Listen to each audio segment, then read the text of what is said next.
श्री गणेशाय नमः, श्री सरस्वती नमः, श्री कृष्णाय नमः।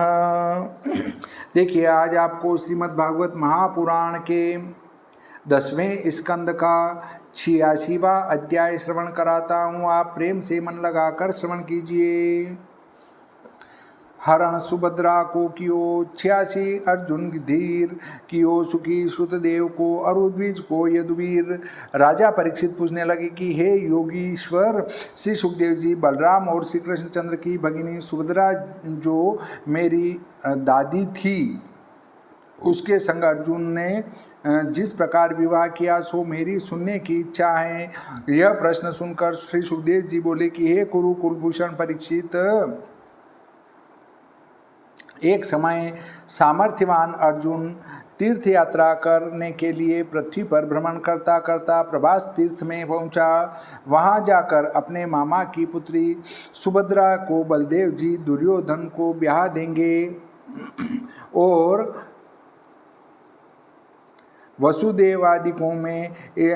देवादिकों की इसमें सम्मति नहीं है। यह बात सुन उस सुभद्रा को लेने की इच्छा से अर्जुन सन्यासी बन 3 दंड धारण कर द्वारकापुरी में आया। अपने कार्य को सिद्ध करने की इच्छा से अर्जुन ने वर्षा ऋतु के 4 महीने द्वारकापुरी में बिताए, पर वहाँ के मनुष्यों को और बलराम जी को भी इस छल की खबर न हुई। इस कारण वे उसका नित्य प्रति सम्मान करते थे। एक दिन सन्यासी भाव से अर्जुन को निमंत्रण कर घर में बुला श्रद्धा पूर्वक बलदेव जी ने जो भोजन परोसा सो अर्जुन भोजन किया। वहां शूरवीरों के मान को हरने वाली एक अत्यंत सुंदर कन्या अर्जुन ने देखी, जिस पर दृष्टि पड़ते ही उसके नेत्र प्रीति से प्रफुल्लित हो गए और रति के अभिप्राय से चलायमान मन सुभद्रा में लग गया। स्त्रियों का मन हरने वाले अर्जुन को देख सुभद्रा ने भी अपना मन अर्जुन में लगाया और लाज भरे नेत्रों से कटाक्ष सहित उसकी ओर देखने लगी। बड़े बलवान कामदेव से चलायमान चित्त अर्जुन ने केवल सुभद्रा का ध्यान और हरण करने का अवसर देखते बलदेव जी से के किए सम्मान से कुछ सुख नहीं पाया। इसके उपरांत बड़ी देवी की यात्रा में रथ में बैठकर निकली सुभद्रा को माता पिता देवकी वसुदेव और श्री कृष्ण की सम्मति से महारथी अर्जुन ने हरण किया। रथ में बैठ धनुष हाथ में ले अर्जुन चारों ओर से रोके प्यादों को भगा कर उनके पुकारते ही जैसे सिंह अपने भाग को ले जाता है उसी प्रकार ले गया। अर्जुन ने सुभद्रा को ले गया। यह बात श्रवण कर जैसे पूर्णमासी को समुद्र उमड़ता है उसी प्रकार क्रोधित हुए बलदेव जी को सूर्यदोन सहित भगवान श्री कृष्णचंद्र ने शांत किया।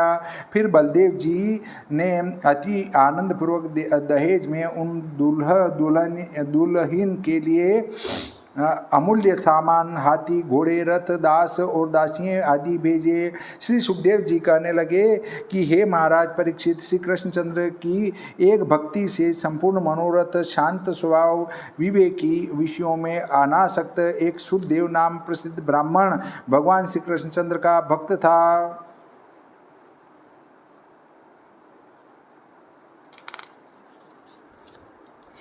बिना उपाय किए ही मिले हुए भोजन से निर्वाह करके अपने कर्मों को करे ऐसा गृहस्थी ब्राह्मण विदेह देश की मिथिलापुरी में वास करता था। जितने में शरीर का निर्वाह हो उतना भोजन प्रतिदिन अकस्मात उसके लिए आ जाता था और अधिक नहीं परंतु उतने में ही संतोष करके यथा योग्य संध्योपासना आदि कर्म करता था।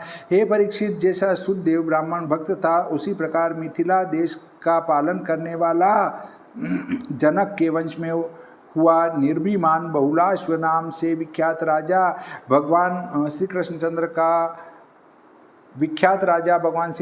का भक्त था। ब्राह्मण और राजा ये दोनों श्री कृष्णचंद्र के प्यारे थे। उन दोनों भक्तों के ऊपर प्रसन्न हुए सामर्थ्यवान भगवान श्री कृष्णचंद्र रथवान के लाए रथ में बैठ मुनियों को संग ले विदेह देश को चले गए।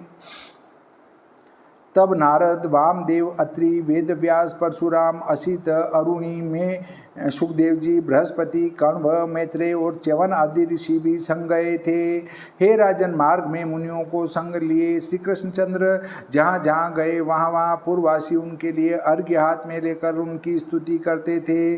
जैसे ग्रह उदय होकर सूर्य को अर्घ्य देते हैं, अनर्त, देश, धन्व, कुरु, जांगल, कंक, मत्स्य, पांचाल, कुंती, मधु, केकई, कौशल, अर्ण, इन देशों के वासी स्त्री पुरुष उदार हंस नियुक्त स्नेह परिचित वन वाले श्री कृष्णचंद्र का मुखारविंद दृष्टि भरकर देखने लगे।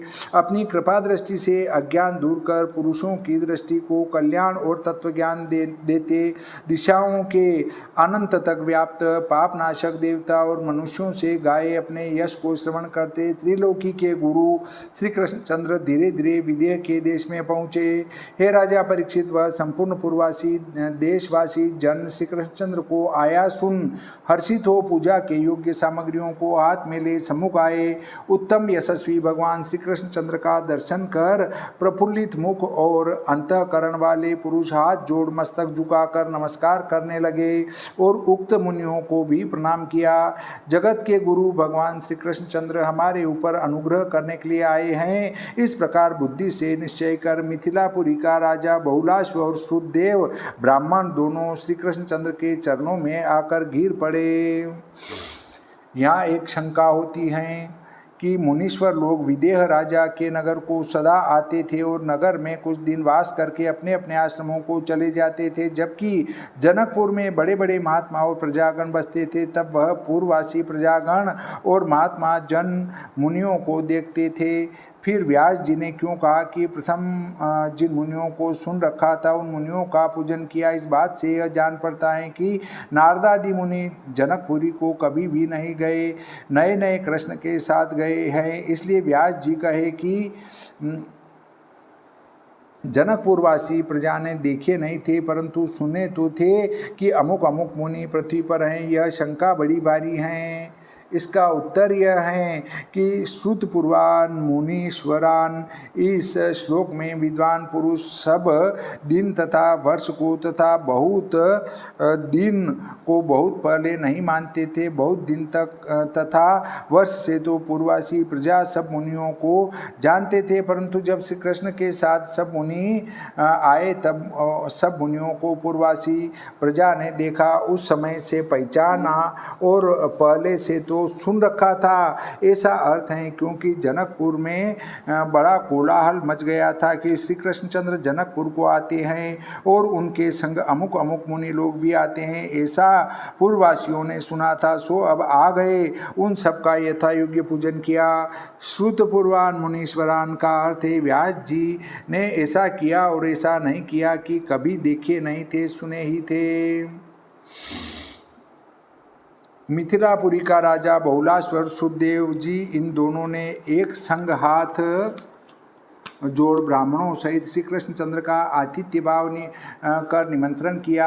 भगवान श्री कृष्णचंद्र दोनों का निमंत्रण मान उनका प्रिय करने के लिए ब्राह्मणों सहित दो रूपधर दोनों के घर गए। उस समय राजा और ब्राह्मणों ने यह नहीं जाना कि इन्होंने दो रूपधर कर लिए हैं। उदार मन बड़ी भक्ति से हृदय में हर्ष, नेत्रों में आंसू भरे जनकवंशी राजा बहुलाश्व ने असत पुरुषों के सुनने में भी न आवे ऐसे भगवान को अपने घर लाकर सुखासन पर सुख से बैठाला और वे सुख से योग्य आसन पर बैठे। इसी प्रकार मुनियों को नमस्कार कर उनके चरणों को धोकर लोगों को पवित्र करने वाले चरणों का जल कुटुंब सहित राजा बहुलाश्व ने अपने माथे पर चढ़ाकर ईश्वर और ईश्वर के समान ब्राह्मणों का गंध, पुष्प, माला, वस्त्र, आभूषण, धूप, दीप, अर्घ्य, गो, बेल इन सामग्रियों से पूजन किया।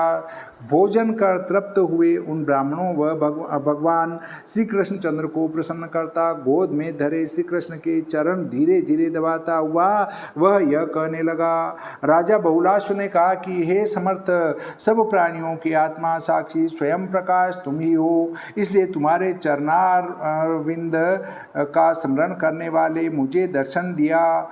मेरे एकांत भक्त से बढ़कर शेष जी, लक्ष्मी जी और ब्रह्मा जी भी प्यारे नहीं नहीं है। यह जो तुमने कहा सो अपना वचन सत्य करने के लिए आपने हमको दर्शन दिया। भक्त तुम्हें प्रिय हैं, इस प्रकार जानकर कौन पुरुष तुम्हारे चरणारविंद का त्याग करेगा। निष्किंचन अर्थात जिनके पास कुछ नहीं है, शांतशील स्वभाव मुनियों को तुम अपना पद दे चुके हो। ऐसे तुम यदुवंश में अवतार लेकर संसारी जीवों के संसार छुड़ाने के लिए त्रिलोकी का दुख दूर करने वाले यश का विस्तार करते हो।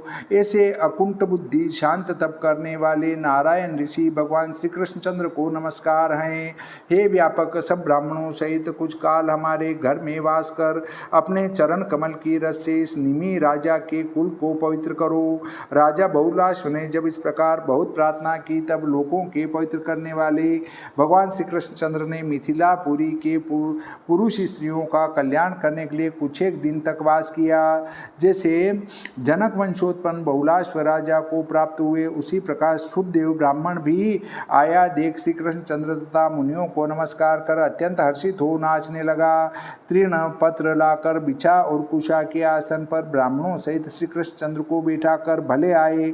इस प्रकार बढ़ाई कर स्त्री सहित शुद्धदेव ब्राह्मण उनके चरण धोने लगा और अति प्रसन्नता से पूर्ण मनोरथ हो बड़भागी शुद्धदेव ब्राह्मण ने चरणारविंद के धोवन जल से आत्म सहित संपूर्ण कुल को पवित्र किया।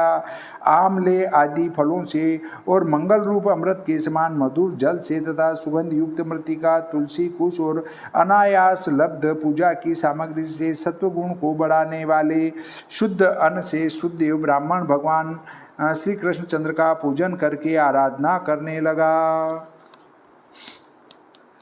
जिनकी चरण रेणु सर्वतीर्थ रूप ऐसे श्री कृष्ण चंद्र भगवान उनके रहने के स्थान ब्राह्मणों का संग घर रूप अंधेरे कुएं में पड़े मुझे किस कारण से प्राप्त हुआ।